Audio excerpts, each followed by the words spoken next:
Fala pessoal, então vamos lá dar continuidade ao nosso Gabaritando FGV na área em ginecologia e obstetrícia. Bora lá? Pessoal, trouxe aqui agora essa questão de um dos assuntos mais cobrados dentro da FGV, que são as vulvovaginites, e em especial a vaginose bacteriana, tá bom? Então bora lá.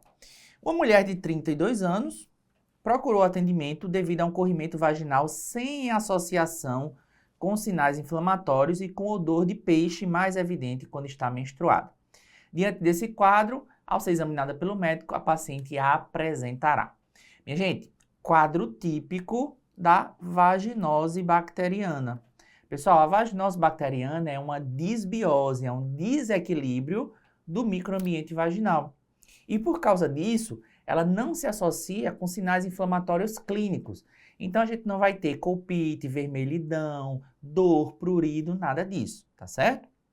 A gente vê sinais inflamatórios na candidíase, na tricomoníase, mas na vaginose bacteriana, não. E esse corrimento da vaginose, esse odor desagradável, ele tende, né, a ser maior no período menstrual, tá? E após as relações sexuais. Então, isso é bem típico de aparecer aí nas questões, tá certo? Então, por causa disso, já fica muito evidente que eu estou diante aqui de uma vaginose bacteriana. Minha gente, para eu dar o diagnóstico da vaginose bacteriana, eu tenho que lembrar dos critérios de Ansel. Eu dou o diagnóstico de vaginose bacteriana se eu tiver 3 desses 4 critérios, beleza? Quais são os critérios de Ansel? São justamente o que a gente vai ver ali nas alternativas. Então, vamos ver as alternativas e vamos comentando sobre os critérios de Ansel, tá certo? Minha gente, primeiro critério de Ansel é o corrimento. É um corrimento branco, acinzentado, fluido, homogêneo, que ele brilha no exame físico, ele é dito como perolado, pode ter microbolhas e esse odor característico, semelhante a peixe, tá? Então, esse seria o primeiro critério de Ansel. O segundo critério de Ansel, gente, está relacionado ao pH. Na vaginose, eu tenho uma redução dos lactobacilos, que são as bactérias abundantes e predominantes na vagina, que acidificam o pH vaginal. E, ao invés delas, eu tenho um predomínio de anaeróbios. Então, como eu tenho menos lactobacilos, o pH acaba subindo, porque eles não estão mais lá para acidificar o pH vaginal. Então, na vaginose, eu encontro ali um pH usualmente acima de 4,5, tá certo? Então, não seria abaixo de 4. Abaixo de 4 é o normal. Seria acima de 4,5. Tá certo? O terceiro critério de Ansel, minha gente, seria o teste de WIF, ou WIF test, onde a gente coleta o conteúdo vaginal, adiciona hidróxido de potássio a 10%, e essa reação química vai volatilizar as substâncias responsáveis por esse odor semelhante a peixe. Então, esse odor fica mais intenso. As aminas voláteis vão se tornar gás e aí vão exacerbar esse odor. Então, se o teste de WIF for positivo, a gente tem também um critério de Ansel para vaginose. Então, seria positivo e não negativo. Letra C, dor pélvica. E letra D, hiperemia. Pessoal, dor e hiperemia são sinais inflamatórios que a gente não vai ver na vaginose, tá certo? A gente pode ver hiperemia, por exemplo, na candidíase, a gente pode ver hiperemia na tricomoníase, mas na vaginose não. E dor pélvica, pessoal, geralmente a gente vai ver na tricomoníase, até na doença inflamatória pélvica, nas infecções sexualmente transmissíveis causadas pela clamídia e pelo gonococo, mas na vaginose não.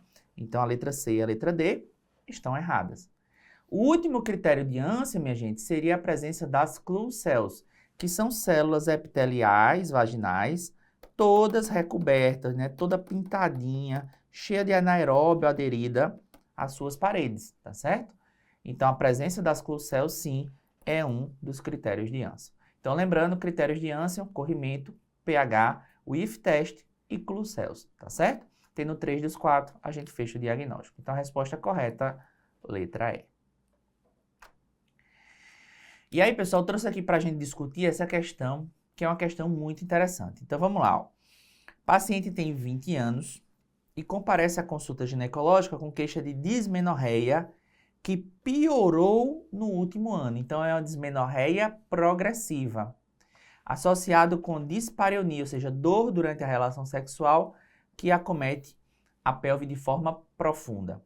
Minha gente, prova de ginecologia, quando você vir dismenorreia progressiva e dispareunia profunda juntos, até prova em contrário, essa paciente tem endometriose. Isso é o quadro muito típico da endometriose, tá certo? Refere-se a relações sexuais desprotegidas com 2 parceiros no último ano. Ciclos menstruais regulares, menarca aos 13, sexarca aos 14, sem comorbidades. No exame físico, normal. Pessoal, exame físico normal é muito típico de pacientes com endometriose. Na grande maioria das pacientes com endometriose, a gente não tem alteração do exame físico, tá bom? O exame ultrassonográfico transvaginal observa um cisto anexial esquerdo de aspecto funcional. O que é um cisto funcional? Pessoal, cisto funcional é um cisto simples. É aquele cisto de paredes regulares, conteúdo anecoico, formador ali de reforço acústico posterior, sem traves internas, sem papilas, sem vegetações, sem nada. O que é um cisto funcional? É um cisto decorrente aí da ovulação da paciente. Então, isso aqui não significa absolutamente nada no contexto da endometriose, tá certo? Então, qual é o diagnóstico mais provável? Pessoal, o diagnóstico mais provável está muito claro, é endometriose. Agora vamos ver os outros, né? Como é que a gente pensa nos outros? Para eu pensar em doença inflamatória pélvica, eu teria que ter as 3 dores. Então, dor no hipogastro, dor à palpação dos anexos e dor à mobilização do colo, associado com um critério menor, que geralmente o que aparece em prova é febre ou corrimento mucopurulento. Então, se eu não tenho isso, eu não tenho doença inflamatória pélvica na questão.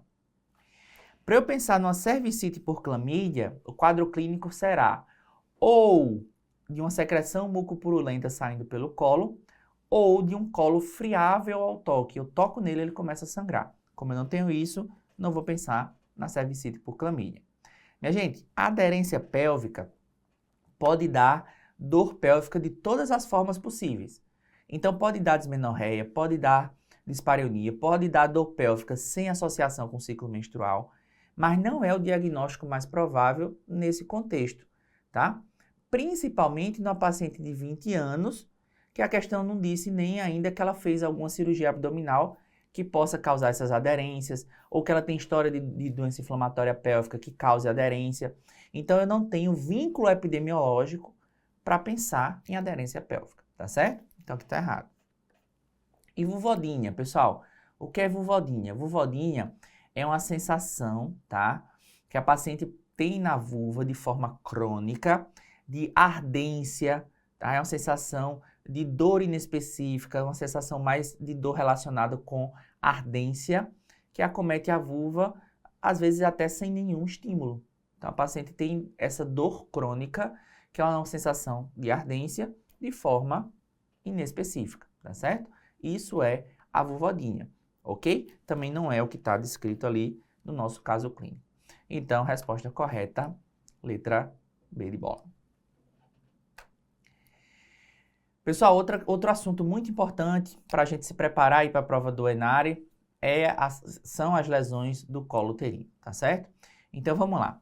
Paciente de 51 anos, menopausada há 3 anos, é tabagista e teve uma gestação com um parto normal.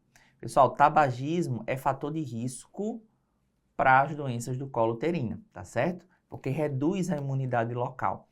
Bom, essa paciente tem citologias prévias negativas. E aí, na citologia atual, veio lá, células escamosas de significado indeterminado. Minha gente, quando não se pode excluir lesão intraepitelial de alto grau, tá certo? Pessoal, qual é a regrinha que a gente sempre fala para essas questões? É o seguinte, se ela tiver um ascus, que são células escamosas de significado indeterminado, possivelmente não neoplásica, ou lesão intraepitelial de baixo grau, a conduta é repetir a citologia, tá certo? Qualquer outro achado, então outros achados, a conduta vai ser colposcopia, tá certo? Então, preste atenção, aqui eu tenho células escamosas de significado indeterminado quando não se pode excluir lesão intraepitelial de alto grau. Então, isso aqui não é um ascus, tá, minha gente? Isso é o que a gente chama de ASC-H, tá? Esse H vem da palavra em inglês high, ou seja, alto risco, tá certo? Então, aqui eu tenho um ASC-H e não um ASCUS. Por isso que a paciente não vai ser encaminhada para repetição, e sim para colposcopia, tá certo? Os outros detalhes que caem nisso aqui é o seguinte: se a paciente tiver lesão glandular ou lesão indeterminada, ela também tem que investigar endométrio em pacientes acima de 35 anos ou com sangramento uterino normal. Professor, então a minha lesão aqui é indeterminada? Não, porque ela é escamosa, tá certo? Esse indeterminado aqui é quando eu não sei que célula é essa. Eu não sei se ela é escamosa, eu não sei se ela é glandular. Na citologia vai vir escrito assim, ó, AOI, alterações de origem indeterminada. Aí essa sim a gente manda para investigação endometrial, tá certo? O outro detalhe é que se eu mandei para colposcopia e a JEC, a junção escamocolunar, não é visível, eu tenho que marcar a alternativa que trouxe lá, investigação do canal, tá certo? Então, sabendo essas 3 diquinhas, vocês acertam as questões. Então, letra A, mandar para colposcopia, perfeito, é a nossa resposta correta. B, mandar para colposcopia, está correto. Olha a pegadinha, histeroscopia, investigação endometrial. Não, pessoal. Investigação endometrial seria se a lesão fosse glandular ou que eu não soubesse a origem. E aqui eu sei, ó, ela é escamosa. Então, não preciso de avaliação endometrial. Letra C e letra D fala em repetir a citologia. Repetir é só se for ASCUS ou baixo grau, tá? E letra E, encaminhar para exéres da zona de transformação. Pessoal, muito cuidado com esse tipo de alternativa, tá? A investigação da lesão suspeita de câncer de colo ou de lesão precursora, ela segue um roteiro. A gente faz a citologia, se tiver indicação, ela vai para colpo. Essa colposcopia vai gerar uma biópsia. E se essa biópsia trouxer para mim um NIC2 ou um NIC3, é que eu vou mandar a paciente para exéres da zona de transformação. E aí, a depender da análise histopatológica das exéres da zona de transformação, é que eu vou fazer o tratamento oncológico se eu tiver diante de câncer, tá certo? Então, a gente está aqui, ó, na avaliação citológica. E a alternativa é que você pule para cá, ó, para exéres da zona de transformação. Então, não pula as etapas. Porque se você pular as etapas, você vai errar. E vai errar por quê? Porque você corre risco de supertratar em alguns casos ou de subtratar em outros, tá? Então, segue o roteiro para não errar, tá joia? Então, a resposta correta aqui, letra A. Vamos mais um aqui, pessoal, ó. Uma paciente de 40 anos, sem queixas ginecológicas, procurou atendimento médico por causa de laudo ultrassonográfico que evidenciou um nódulo sólido no miométrio, tipo 2,5 pela classificação da FIGO. De acordo com a descrição do exame, o que é que essa paciente tem? Minha gente, essa classificação da FIGO, que numera ali os miomas de 0 a 8, é uma classificação justamente para miomatose uterina, ok? Então, sabendo essa simples questão aí, a gente já conseguiria eliminar as outras alternativas. Então, essa aqui é uma questão muito fácil, tá certo? Então, pessoal, ó, para eu pensar em carcinoma de endométrio, eu teria que ter lesão endometrial. Essa paciente tem um nódulo sólido apenas no miométrio. Então, que câncer de endométrio é esse que está invadindo a parede do miométrio, mas não tem lesão no endométrio? Não existe, né? Então, aqui está totalmente errado. Para eu pensar em neoplasia trofoblástica, pessoal, lembra? Eu tinha que ter beta-HCG muito elevado, aquela lesão em tempestade de neve na ultrassonografia. Eu não tenho nada disso. Para eu pensar em endometriose, pessoal, eu teria que ter um paciente que tem uma dismenorreia, uma dispareunia, e mesmo que fosse uma paciente assintomática, para eu pensar em endometriose, eu teria aderências, distorção da anatomia, implantes endometrióticos na pelve. Eu não tenho nada disso, tá certo? E para eu pensar em adenomiose, principalmente a adenomiose difusa, quais são os achados ultrassonográficos? Eu teria cistos miometriais, eu teria a presença de estrias, né, no miométrio, eu teria um espessamento da zona juncional, vários achados ultrassonográficos que são compatíveis com a adenomiose e que não estão na questão. Então, a gente já sabe que é mioma. Mas vamos relembrar a classificação da FIGO, tá certo? Pessoal, a classificação da FIGO, para ficar mais fácil, a gente vai fazer da seguinte forma, tá certo?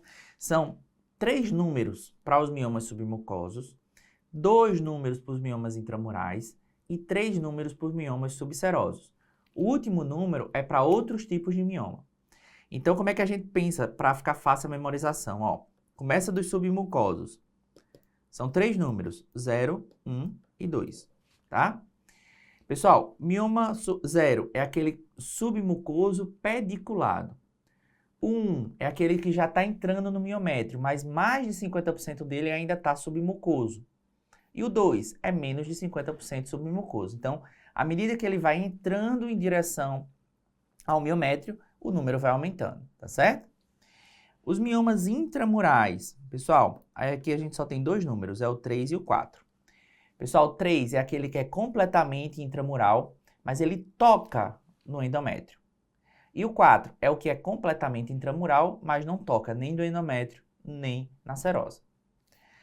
E os subserosos? Pessoal, é justamente o contrário dos submucosos, tá? Seria o 5, o 6 e o 7.